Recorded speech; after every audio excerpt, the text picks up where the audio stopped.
குருந்தியர் புஸ்தகத்தின் 2வது நிருபத்தை நாம் பார்த்தோம்.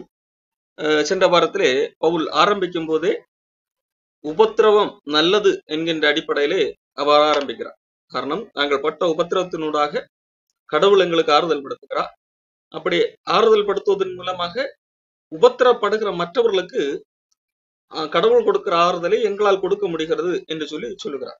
இங்கே ஆறுதல் என்று சொல்லும் போது, இன்றைக்கு சொல்லப்படுகிற ஆறுதல் என்று சொல்லப்படுகிற ஒரு சிம்பதி கிரியேட் பண்ணுகிற போது போன்ற ஒரு வார்த்தைகளை குறித்து இங்கே பவுல் சொல்லவில்லை.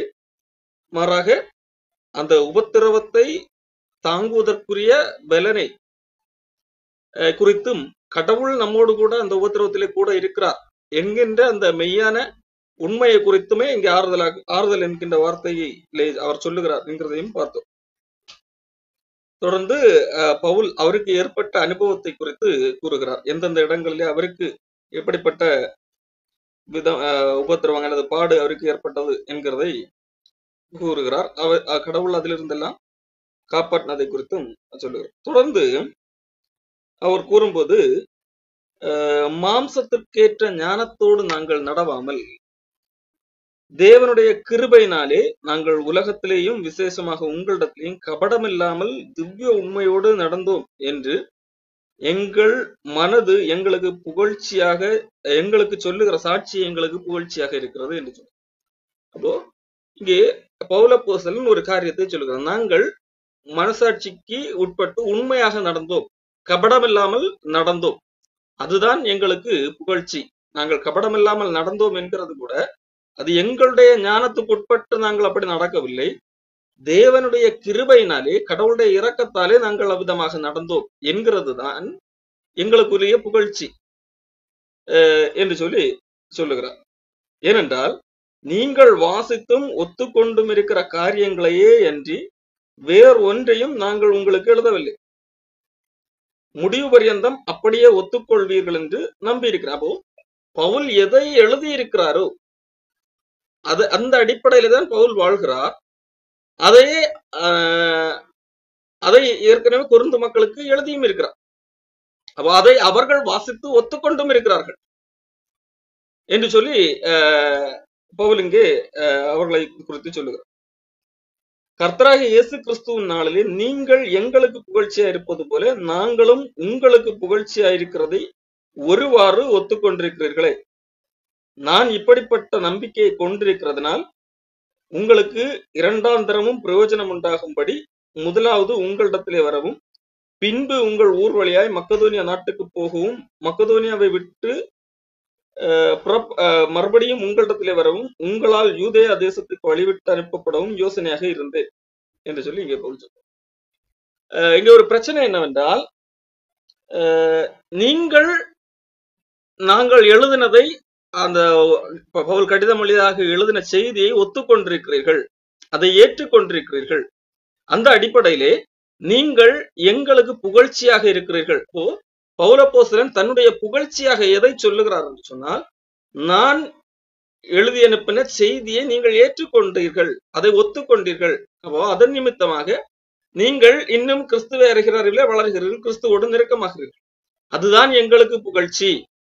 அப்போ நீங்கள் எங்களுக்கு புகழ்ச்சியா இருக்கிறது போல நாங்களும் உங்களுக்கு புகழ்ச்சியா இருக்கிறோம், அதை நீங்கள் ஒத்துக்கொண்டிருக்கிறீர்கள். நாங்கள் எப்படி உங்களுக்கு புகழ்ச்சியாக இருக்கிறோம்? அப்போ நீங்கள் எப்படி எங்களுக்கு புகழ்ச்சியாக இருக்கிறீர்கள்? எங்கள் மூலமாக நீங்கள் இன்னும் சத்தியத்திலே வளர்கிறீர்கள், நீங்கள் அதை ஏற்றுக்கொண்டிருக்கிறீர்கள், அதுதான் எங்களுக்கு புகழ்ச்சி. அதை போல உங்களுக்கு எது புகழ்ச்சி? உங்களுக்கு அந்த செய்தியை நாங்கள் கொடுக்கிறது உங்களுக்கு புகழ்ச்சியாக இருக்கிறது என்று சொல்லுகிறார். அதை தொடர்ந்து பவுலின் மீது வைக்கப்பட்ட ஒரு குற்றச்சாட்டுக்கு பவுல் பதில் கொடுக்கிறார். காரணம், முதலாவது கடிதத்தை பவுல் எழுதும் போது பவுல் அவர்களிடத்திலே கூறும்போது, நான் உங்களிடத்திலே வருவேன் என்பதாக கூறியிருந்தார். 1 கொரிந்தியர் புஸ்தகம் 16ஆம் அதிகாரத்திலே 5ஆம் வசனம், நான் மக்கதோனியா நாட்டின் வழியாய் போகிறபடியால் மக்கதோனியா நாட்டை கடந்த பின்பு உங்களிடத்திலே வருவேன் நான் எங்கே போனாலும் நீங்கள் என்னை வழிவிட்டு அனுப்பும்படிக்கு நான் உங்களிடத்தில் சில காலம் தங்கி இருக்க வேண்டியிருக்கும். ஒருவேளை மழைக்காலம் முடியும் வரை தங்கி இருப்பேன். இப்பொழுது வழிப்பிரயாணத்திலே உங்களை கண்டுகொள்ள மாட்டேன். கர்த்தர் உத்தரவு கொடுத்தால் உங்களிடத்திலே வந்து சில காலம் தங்கி இருக்கலாம் என்று நம்புகிறேன். இது பவுலப்போஸ்தலன் முதலாவது நிருபத்தை எழுதும் போது கொரிந்து மக்களுக்கு எழுதின காரியங்கள். ஆனால் அதன் பின்பதாக அப்படி ஒரு சம்பவம் பவுலுக்கு வாய்க்கவில்லை. அதாவது அங்கே பவுல் அவர்களை கண்டுகொள்ள போகவில்லை. ஆகவே பவுல் ஒரு பொய் சொல்லி ஏமாற்றுகிறவர், அவர் உண்மையை சொல்ல மாட்டார் என்கின்ற ஒரு குற்றச்சாட்டு பவுலின் மீது வைக்கப்பட்டது. ஆகவே அந்த குற்றச்சாட்டுக்கு பதில் கொடுக்கும்படியாக அடுத்த காரியத்தை எழுதுகிறார். இப்போ என்ன எழுதுகிறார்? நான் இப்படிப்பட்ட நம்பிக்கை கொண்டிருக்கிறபடியினால் உங்களுக்கு இரண்டாம் தரமும் புரோஜனமாக இருக்கும்படி முதலாவது உங்களிடத்திலே வரவும், பின்பு உங்கள் ஊர் வழியாய் மக்கதோனியா நாட்டுக்கு போகவும், மக்கதோனியாவை விட்டு மறுபடியும் உங்களிடத்திலே வரவும், உங்களால் யூதேயா தேசத்துக்கு வழி விட்டனுப்பப்படவும் யோசனையாக இருந்தேன்.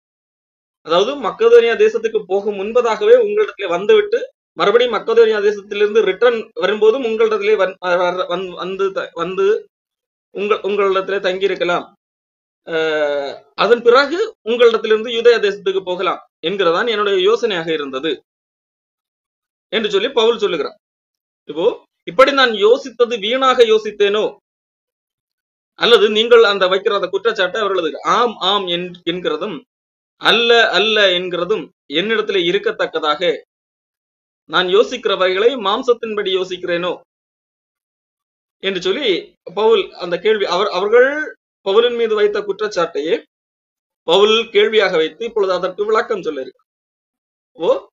இதுதான் என்னுடைய யோசனையாக இருந்தது. முன்பதாக உங்களிடத்திலே வந்துவிட்டு இங்கிருந்து மக்கதோனியாவுக்கு போக வேண்டும், அடுத்து மறுபடியும் மக்கதோனியாவிலிருந்து வந்து உங்களிடத்திலிருந்து அடுத்து வேறொரு இடத்துக்கு யூதேயா தேசத்துக்கு போக வேண்டும். இதுதான் என்னுடைய யோசனையாக இருந்தது. ஆனால் நடக்க என்னுடனே இப்படி நான் யோசித்தது வீணாக யோசித்தேனா, இல்லை நான் ஆம் ஆம் உண்மை என்று சொல்லுகிறதும் இப்படி சொல்லிவிட்டு இப்படி மாற்றி பேசுகிறது, ஆம் ஆம் என்று சொல்லிவிட்டு இல்லை இல்லை என்று அது ஒரு மாற்றி பேசுகிறதற்கு ஒப்புமையாக அது சொல்லப்பட்டிருக்கிறது. ஆமாம் என்று சொல்லிவிட்டு இல்லை, அல்லது இல்லை என்று சொல்லிவிட்டு ஆமாம், இதுதான் என்னோட நான் இப்படித்தான் நான் வாழ்க்கையை ஓட்டுகிறேன். இதுதான் பவுலிடத்திலிருந்தா குற்றச்சாட்டு. பவுல் சொல்லுவார், ஆனால் செய்கிறது வேற ஒன்றாக இருக்கும் என்கிறது பவுல் மீது வைக்கப்பட்ட குற்றச்சாட்டு. அப்போ இப்படிப்பட்ட விதத்திலே நான் மாம்சத்தின்படி யோசிக்கிறேனா என்று சொல்லி பவுல் கேள்வி கேட்கிறார். அதுக்கு பதிலே அவரே சொல்லுகிறார், இல்லை நான் ஆம் ஆம் என்கிறதும் நாங்கள் உங்களுக்கு சொன்ன வார்த்தை ஆம் அல்ல என்று இருக்கவில்லை, அதற்கு உண்மையுள்ள தேவனே சாட்சி. அப்ப நான் உங்களிடத்தில் சொன்ன போது அந்த வார்த்தை ஆம் அல்ல என்று சொல்லி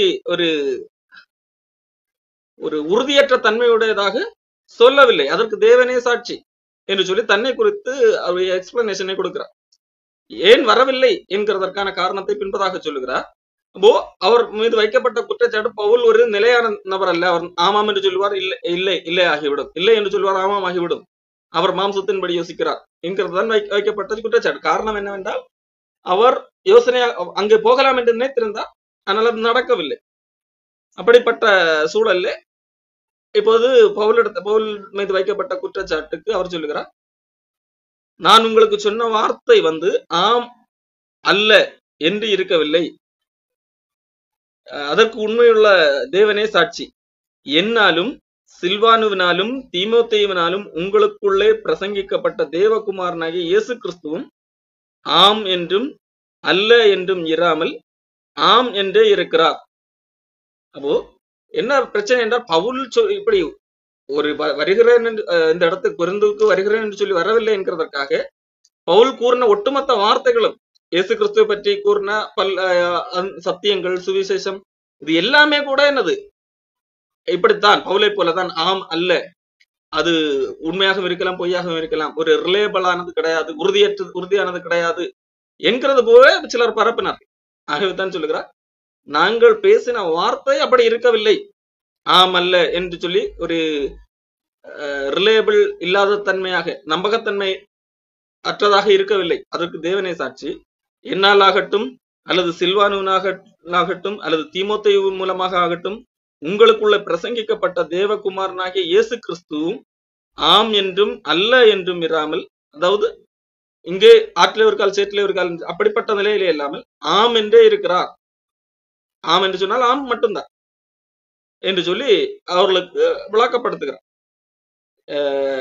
இது எதற்காக எழுதுகிறார் என்று சொன்னால், பவுல் இங்கே போகிறேன் என்று சொல்லி போகாததினால் அவரை குறித்தும் அவர் கூறின அந்த வார்த்தையை குறித்தும் குற்றச்சாட்டு வைக்கப்பட்டது. பவுலுடைய வார்த்தைகள் நம்பகத்தன்மை உடையது அல்ல. அவர் ஆம் என்று சொல்வார், இல்லையாக இருக்கும், இல்லை என்று சொல்வார், ஆமாக இருக்கும்.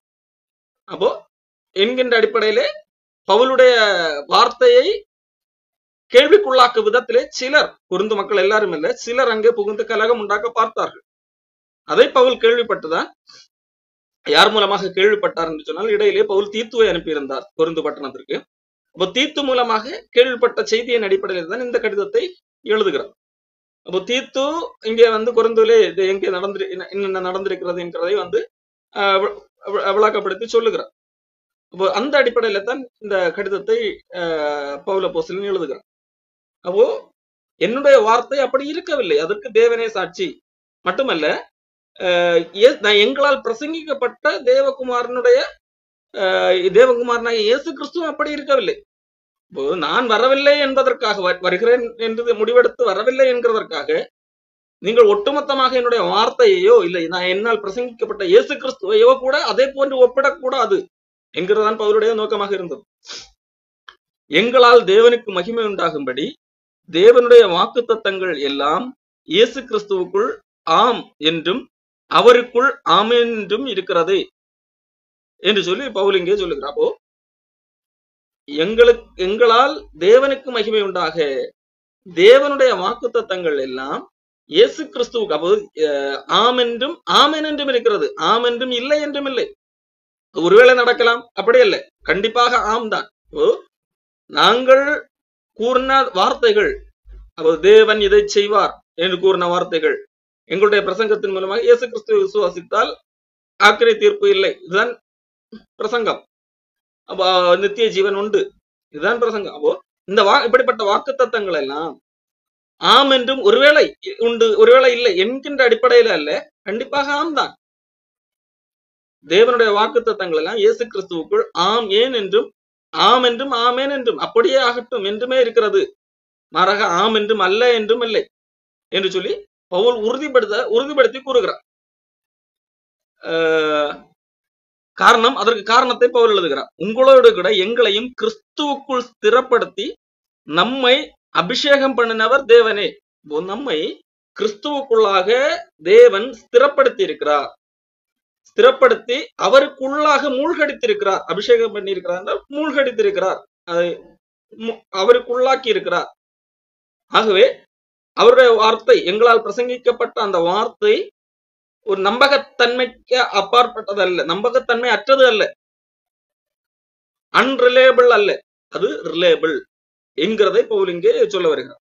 காரணம், எங்களையும் கிறிஸ்துவுக்குள் ஸ்திரப்படுத்தி நம்மை அபிஷேகம் பண்ணினவர் தேவனே. அவர் என்ன செய்திருக்கிறார்? நம்மை முத்திரித்து நம்முடைய இருதயங்களில் ஆவி என்னும் அச்சாரத்தை கொடுத்திருக்கிறார். நம்மை முத்திரித்திருக்கிறார், அதற்கு ஆவி என்னும் அச்சாரத்தை கொடுத்திருக்கிறார். இது எப்பொழுது என்று சொல்லி பவுல் எபேசியர் புத்தகத்திலே கூறும்போது, எபேசியர் 1ஆம் அதிகாரத்திலே 13 நீங்கள் உங்கள் ரட்சிப்பின் சுவிசேஷமாகிய சத்திய வசனத்தை கேட்டு விசுவாசிகள் ஆனபோது வாக்குத்தத்தம் பண்ணப்பட்ட பரிசுத்த ஆவியால் அவருக்குள் முத்திரை போடப்பட்டீர்கள். எப்பொழுது ரட்சிப்பின் சுவிசேஷமாகிய சத்திய வசனத்தை கேட்டு நீங்கள் விசுவாசிகள் ஆனீர்களோ அப்பொழுதே பரிசுத்த ஆவியானவரால் அவருக்குள்ளாக முத்திரை போடப்பட்டீர்கள். அப்பொழுதே நீங்கள் வாக்கு தத்தத்திற்கு உரியவர்களாக மாறிவிட்டீர்கள். அப்ப அந்த வாக்கு தத்தம் ஆமன் நம்பகத்தன்மை அற்றது என்கின்ற ஒரு சந்தேகத்துக்கு இடமற்றது. அது ஒருவேளை நம்பலாமா நம்ப கூடாதா என்கிறதல்ல, அது ஆம் தான், ஆமென் தான். ஆம் என்றால் உண்மை, ஆம் என்றால் அப்படி ஆகக்கூடிய ஒன்று. ஆம் என்கின்ற அந்த வார்த்தைக்கு அப்படியாகட்டும். அது ஆம் என்றும் அல்ல என்றும் இராமல் ஆம் என்றும் ஆமென் என்றும் இருக்கிறது என்று சொல்லி பவுல் சொல்லுகிறார். அப்போ அதற்கு ஆதாரமாகத்தான், அதற்கு ஒரு அத்தாட்சியாகத்தான் கடவுள் நம்மை, உங்களையும் எங்களையும், எங்களோடு கூட அவருக்குள்ளாக அபிஷேகம் தேவன் அபிஷேகம் பண்ணி இருக்கிறார். அதற்கு முத்திரையாக ஆவியானவரை நமக்கு தந்திருக்கிறார் என்று சொல்லி பவுல் அப்போஸ்தலன் எழுதுகிறார். ஏன் எழுதுகிறார்? இதை பவுலுடைய வார்த்தையின் மூலமாக சுவிசேஷத்தில் அல்லது சத்தியத்துக்குள்ளாக இருக்கின்ற மக்களுக்கு எழுதுகிறார். சிலர் வெளியே இருந்து குழப்ப முற்பட்டார்கள். கொரிந்து மக்கள் குழம்பவில்லை. அதை கொஞ்சம் முன்பதாக கூட எழுதுகிறார். 2 கொரிந்தியர் 1:14 நீங்கள் ஒத்துக்கொண்டிருக்கிறீர்களே ஒருவாறு கர்த்தராகிய இயேசு கிறிஸ்துவின் நாளில் நீங்கள் எங்களுக்கு புகழ்ச்சியாக இருப்பது போல நாங்களும் உங்களுக்கு புகழ்ச்சியா இருக்கிறோம் என்கிறது நீங்கள் ஒருவாறு ஒத்துக்கொண்டிருக்கிறீர்கள் என்று எழுதுகிறார். ஆனால் சிலர் குழப்பினார்கள். பவுல் சொன்னான், பார்த்தீர்களா, வருவேன் என்று சொல்லி, அப்ப வரவில்லை. அப்ப இவன் யோசிக்கிறது எல்லாமே மாம்சத்தின்படிதான் யோசிக்கிறான்.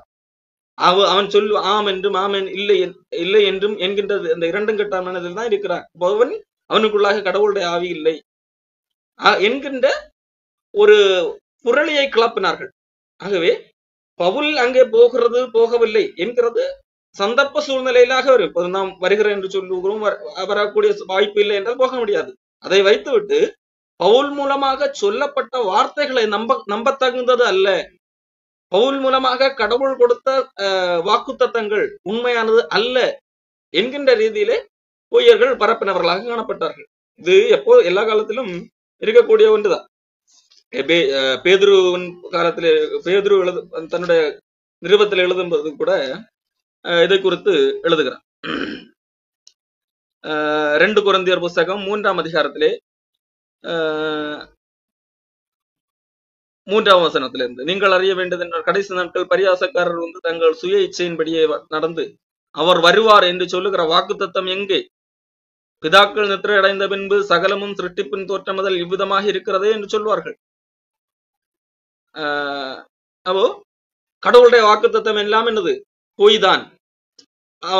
அவர் வருவார் என்று சொன்னார், இன்னும் இதுவரைக்கும் என்னது காணவில்லை என்று சொல்லி பேதுரு காலத்திலே அவர் உணர்ந்து எழுதியிருக்கிறார். கடைசியிலே அநேகர் இப்படி வந்துலாம் சொல்லுவார்கள் என்று சொல்லி. கடைசி நாட்கள் என்று சொன்னால் பேதுரு வாழ்ந்த காலமும் கடைசி காலம்தான், நாம் வாழுகிற காலமும் கடைசி காலம்தான். அதாவது இயேசு கிறிஸ்துவுக்கு பின்பதாக இயேசு கிறிஸ்து எப்பொழுது வருகிறாரோ ஒட்டுமொத்த காலமும் கடைசி காலம்தான்.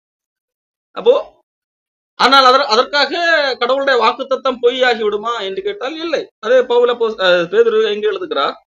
தாமதிக்கிறார் என்று 8ஆம் வசனத்திலே இருந்து படிக்கிறேன். பிரியமானவர்களை, கர்த்தருக்கு ஒரு நாள் 1000 வருஷம் போலவும் 1000 வருஷம் ஒரு நாள் போலவும் இருக்கிறது என்கிற இந்த ஒரு காரியத்தை நீங்கள் அறியாதிருக்க வேண்டாம். தாமதிக்கிறார் என்று சிலர் எண்ணுகிறபடி கர்த்தர் தமது வாக்குத்தத்தத்தை குறித்து தாமதமாக இருக்கவில்லை. ஒருவரும் கெட்டு போகாமல் எல்லாரும் மனம் திரும்ப வேண்டும் என்று விரும்பி நம்மேல் நீடிய பொறுமை உள்ளவராக இருக்கிறார். கடவுள் வருவார் என்று சொல்லி இருக்கிறார் தான் வருவார். ஆனால் எப்பொழுது வருவார் என்று அவரே சொல்லவில்லை. அப்படியானால் அவர் எப்பொழுது வேண்டுமானாலும் வருவார். அவர் தாமதிக்கிறார் என்று சொன்னதுக்காக அவருடைய வாக்குத்தத்தமே போய் என்று ஒரு முடிவுக்கு வரலாமா என்று கேட்டால் வர முடியாது. அவர் எல்லாரும் யாரும் கெட்டு போகக்கூடாது, ஒருவேளை இன்னும் கொஞ்சம் டைம் கொடுத்தால் அவர்களும் மனம் திரும்புவதற்கு வாய்ப்பு என்கிறதற்காக ஒருவரும் கெட்டு போகாமல் நித்திய ஜீவனை அடையும்பதற்காக காத்து கொண்டிருக்கிறார் என்று சொல்லி பேதுருவிற்கு விளக்கத்தை கொடுக்கிறார். அதே போல இயேசு கிறிஸ்து தாமதிக்கிறார் என்கிறதற்காக அவருடைய வாக்குத்தத்தம் பொய்யாகி விடுமா? அவர் ஆம் என்றும் இல்லை என்று சொல்லி ஆம் என்று சொல்வார், இல்லை என்கிறது நடந்து விட்டது என்கிறதாகி விடுமா? இல்லை. அதே போல பவுல் ஒரு வருவேன் சொன்ன விஷயம் நடக்கவில்லை என்கிறதுக்காக பவுல் சொன்ன எல்லா காரியங்களும், அதே போல பவுல் சொன்ன சுவிசேஷம், பவுல் சொன்ன தேவனை குறித்து பிரசங்கித்த பிரசங்கம், இது எல்லாம் இல்லை, ஒரு நம்பகத்தன்மையற்றது என்கின்ற முடிவுக்கு வரலாமா? இல்லை என்று சொல்லி அதைத்தான் பவுல் இங்கே அவர்களுக்கு எக்ஸ்பிளைன் அல்லது நிரூபிக்க இந்த கடிதத்தை எழுதுகிறார். அப்போ இயேசு கிறிஸ்துடைய வார்த்தை வாக்குத்தத்தம் எப்படி ஆம் என்றும் அல்ல என்றும் இல்லையோ, அது ஆம் என்றும் ஆமேன் என்றும் இருக்கிறதோ, அதை போல நாங்கள் உங்களுக்கு பிரசங்கித்த அந்த வார்த்தையும் ஆம் என்றும் அல்ல என்றும் இல்லை, ஆம் என்றே இருக்கிறது. அது உண்மையாகவே இருக்கிறது. அது நம்பகத்தன்மை அற்றதாக இல்லை, நம்பக்கூடியதாகவே இருக்கிறது. இதற்கு தேவனே சாட்சி என்று சொல்லி பவுல் தன்னை நிரூபிக்கிறார். அடுத்ததாக இனி சொல்லுகிறார், நான் ஏன் வரவில்லை என்கிறதற்கான காரியத்தை சொல்லுகிறார். மேலும் அதாவது 2 கொரிந்தியர் 2ஆம் அதிகாரம் 23ஆம் வசனம், உங்களை தப்ப விடும்படிக்கு இதுவரைக்கும் கொருந்து பட்டணத்துக்கு வராதிருக்கிறேன் என்று என் ஆத்மாவின் பேரிலே தேவனையே சாட்சியாக கூறுகிறேன். உங்கள் விசுவாசத்திற்கு நாங்கள் அதிகாரிகளாயிராமல் உங்கள் சந்தோஷத்திற்கு சகாயராக இருக்கிறோம். விசுவாசத்தினாலே நிலை நிற்கிறீர்களே. அப்போ நான் ஏன் உங்களிடத்திலே வரவில்லை என்கிறதற்கான அந்த விளக்கத்தை இங்கே கொடுக்கிறார். உங்களை தப்ப விடும்படிக்கு, உங்களை மேலும் என்னது ரொம்ப என்னது போட்டு நோண்டி துன்புறுத்தாதபடிக்கு இங்கே வரவில்லை என்கிறது போன்ற அந்த வார்த்தை இங்கே பயன்படுத்துகிறார். காரணம், முதலாம் நிருபத்திலே பவுல் கொஞ்சம் கோபமாக கொரிந்து மக்களுக்கு கடிதம் எழுதியிருந்தார். மிகவும் கோபமா. காரணம், அந்த கடிதம் எழுதும் போது கொரிந்து மக்களுடைய நிலைமை மிக மோசமாக காணப்பட்டது. சண்டைகள் இருந்தது, பிரிவினைகள் இருந்தது. ஒருத்தன் தன் தகப்பனுடைய மனைவியை வைத்திருந்தான். அதை குறித்து கொரிந்து சபை மக்கள் எந்தவித ஆக்ஷனும் எடுக்கவில்லை. அவனை திருந்த வேண்டும் என்கின்றதற்காக எந்த முயற்சியும் எடுக்கவில்லை. ஒருவேளை சொல்லி கேட்கவில்லை என்றால் அவனை சபைக்கு வெளியே புறம்பாக்கவில்லை. இப்படி பவுல் அங்கே கொஞ்சம் காட்டமாக பேச வேண்டியிருந்தது. அவனை சபைக்கு புறம்பாக்குங்கள், அவனை உங்களிடத்துல ஏன் வைத்திருக்கிற, உங்களுக்கு வெட்கமில்லை, இப்படிப்பட்ட காட்டமான வார்த்தைகளை எல்லாம் இன்னும் பல காரியங்களை குறித்து எழுதியிருந்தார். திருவிருந்திலே பின்பற்றக்கூடிய முறைகள் மக்கள் தவறாக கையாளுகிறதை குறித்து, அதை குறித்து பவுல் மிகவும் கோபமாக கொஞ்சம் திட்டுங்கின்ற காட்டமான வார்த்தைகளை பயன்படுத்தி எழுதியிருந்தார். அப்போ அப்படி கோபத்தோடு எழுதி அந்த நிருபம் எழுதி இருக்கின்ற அந்த சிச்சுவேஷன்ல அவருக்கு அடுத்த பயணம் அங்கே போகும்போது அவர்களை மறுபடியும் அந்த அதே நிலையிலே அவர்களை காணுவதற்கு பவுலுக்கு விருப்பம் இல்லை. பாருங்கள், இது இந்த வார்த்தை 2 கொரிந்தியர் 1:23 வசனத்திலே உங்களை தப்ப விடும்படிக்கு, அதாவது உங்களுக்கு நான் தண்டனை நேரிலே வந்தால் உங்கள் மேல் இருக்கிற அந்த கோபத்து நிமித்தம் உங்களை தண்டிக்க நேரிடும். ஆகவே அதை தவிர்க்கும்படிக்கு நான் உங்களிடத்திலே வரவில்லை. கடிதம் எழுத ஒருத்தர் நான் கடிதம் எழுதிய வழியாக காட்டமாக பேசுவதற்கும் நேரிலே போய் ஒரு அதே கோபத்திலே போய் பேசும்போதும் ரெண்டுக்கும் வித்தியாசம் இருக்கு. அப்போ நேர்ல போ அப்படி ஒரு சலசலப்பு வேண்டாம் என்கிறதை பவுல் விரும்பினதுனால்தான் நான் நேரிலே வரவில்லை என்று சொல்லி இங்கே பவுல் சொல்லுங்க. அதை மறுபடியும் 2ஆம் அதிகாரத்து 1ஆம் வசனத்திலே பவுல் அதை உறுதிப்படுத்துகிறார். நான் துக்கத்துடனே உங்களிடத்திலே மறுபடியும் வராதபடிக்கு எனக்குள்ள தீர்மானித்துக் கொண்டேன். அப்போ நான் மறுபடியும் என்னது உங்களிடத்துல வரும்போது துக்கத்தோடு வர வேண்டி இருக்கும், அப்படி நான் வரக்கூடாது என்கிறதற்காக நான் தீர்மானித்துக் கொண்டிருந்தேன். காரணம், உங்கள் விசுவாசத்துக்கு நாங்கள் அதிகாரிகள் அல்ல. உங்களை வலுக்கட்டாயமாக அடித்து தண்டித்து நீங்கள் இதைத்தான் செய்ய வேண்டும்படி அந்த நான் அதிகாரி அல்ல. ஆனால் நீங்கள் செய்கிற அந்த செயலை பார்த்து நான் நேரிலே வந்தால் ஒருவேளை அப்படி செய்ய நேரிடும், தண்டிக்க நேரிடும். அந்த சிச்சுவேஷன் வரக்கூடாது என்கிறதற்காக நான் வரவில்லை என்று சொல்லி அந்த ஏன் வரவில்லை என்கிறதற்கான காரணத்தை பவுல் இங்க சொல்லுகிறார். அதாவது அங்கே மோசமான ஒரு சிச்சுவேஷன் நடந்தது. பவுல் இதை குறித்து கடிதம் எழுதுகிறார். அடுத்து பயணம், அந்த போகக்கூடிய அந்த பயணம் வரும்போது பவுல் போகவில்லை. அதற்கான காரணம் என்னவென்றால் அதே கோபத்தோடு அங்கே போனால் நேரில் பார்க்கும்போது அவர்களை தண்டிக்க நேரிடும். அதே கோபத்தோடு பவுல் இருக்க நேரிடும். அவர்களை மேலும் துக்கத்துடனே சந்திக்க அந்த செயல் மூலமாக பவுல் துக்கத்திலே இருக்கிறார். இப்பொழுது என்னடா கொரிந்து சர்ச்சுக்கு இப்படி எவ்வளவு எல்லாம் வசனம் சொன்னோமே, இவர்கள் இவ்வளவு மோசமாக நடந்து கொள்ளுகிறார்களே என்கின்ற ஒரு துக்கம் இருக்கிறது பவுலுக்கு. அந்த துக்கத்தோடு நான் உங்களிடத்திலே வரக்கூடாது என்று சொல்லி நான் தீர்மானித்திருந்தேன். ஆகவே தான் வரவில்லை. உங்களுடைய விசுவாசத்திற்கு நாங்கள் அதிகாரிகள் அல்ல. அது வலுக்கட்டாயமாக சட்டத்தை போட்டு உங்களை அடித்து துன்புறுத்தி இதைத்தான் பின்பற்றியாக வேண்டும் என்று என்கிறதல்ல. மாறாக உங்கள் விசுவாசத்துக்கு சகாயராக இருக்கிறோம். ஆகவே அந்த நேரத்தில் நான் வரவில்லை என்று சொல்லி ஏன் வரவில்லை என்கிறதற்கான காரணத்தை பவுல் சொல்லுகிறார். ஆகவே பவுல் போகாவிட்டாலும் பின்பதாக அந்த கடிதத்தை புரிந்து கொண்டு மக்கள் மனம் மாறினார்கள். அதை ஏற்றுக்கொண்டார்கள். பவுலுடைய அறிவுரையை ஏற்றுக்கொண்டு திருந்தினார்கள். ஆனால் அந்த பவுல் அந்த கடிதம் போய் சேர்ந்து அதை எல்லாரும் வாசித்து தங்களை திருத்திக் கொள்வதற்கு சில கால அவகாசம் தேவைப்படும் அல்லவா? அந்த திருந்திக் கொள்ள கால அவகாசம் தேவைப்படும் முன்பதாகவே நான் நேரில் வந்து உங்களை தண்டித்து விட வேண்டாம் என்று சொல்லி துக்கத்தோடு தான் உங்களிடத்தில் வர வேண்டாம் என்கிறதற்காகத்தான் வரவில்லை. மாறாக நீங்கள் நினைப்பது போல நான் மாம்சத்திலே யோசிக்கிறேன் அல்லது நான் ஒன்றை சொல்லிவிட்டு ஒன்றை செய்யாமல் இருக்கிறேன் என்கிறது போன்ற அந்த குற்றச்சாட்டு எழ வேண்டிய அவசியம் இல்லை என்று சொல்லி பவுல் இங்கே விளக்கத்தை கொடுக்கிறார். அப்போ ஒரு ஒரு சிச்சுவேஷனை பவுல் இது விதமாக கையாளுகிறார், அவ்வளவுதான். அதற்காக ஒரு அவர் சொல்லுகிற வார்த்தை எல்லாமே அதற்காக போய் தான் என்கிறதாக மாறிவிடாது என்கிறதைத்தான் பவுல் இங்க அந்த கொரிந்து மக்களுக்கு அட்ரஸ் பண்ண வருகிறார். காரணம், இந்த ஒரு சின்ன இந்த விஷயத்தை வைத்து சிலர் ஒட்டுமொத்தமாக பவுலை தாழ்த்தி ஆதாயம் தேட பார்த்தார்கள்.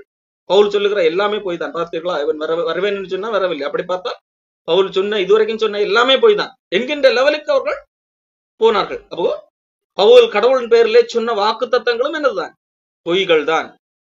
இயேசு கிறிஸ்துவ விசுவாசத்தால் உங்களுக்கு தண்டனை தீர்ப்பு கிடையாது என்று சொன்னதும் பொய்யாகத்தான் இருக்கும். இயேசு கிறிஸ்துவ விசுவாசத்தால் நித்திய ஜீவன் என்று சொன்னதும் பொய்யாகத்தான் இருக்கும் என்கிறது போல பேச ஆரம்பித்தார்கள்.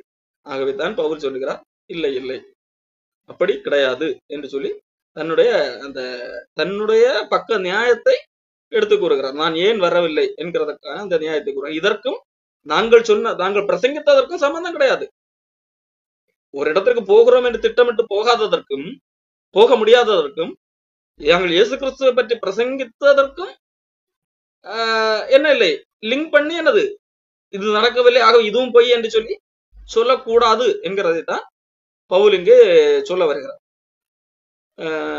மட்டுமல்ல, இங்கே பவுல் சொல்லுகிற இந்த வார்த்தையை இன்றைக்கு சிலர் தவறாக பயன்படுத்திக் கொள்ளுகிறார்கள். இங்கே பாருங்கள், எங்களால் தேவனுக்கு மகிமை உண்டாகும்படி தேவனுடைய வாக்கு தத்தங்கள் எல்லாம் இயேசு கிறிஸ்துவுக்குள் ஆம் என்றும் அவருக்குள் ஆமென் என்றும் இருக்கிறது என்று சொல்லுகிறார் அல்லவா.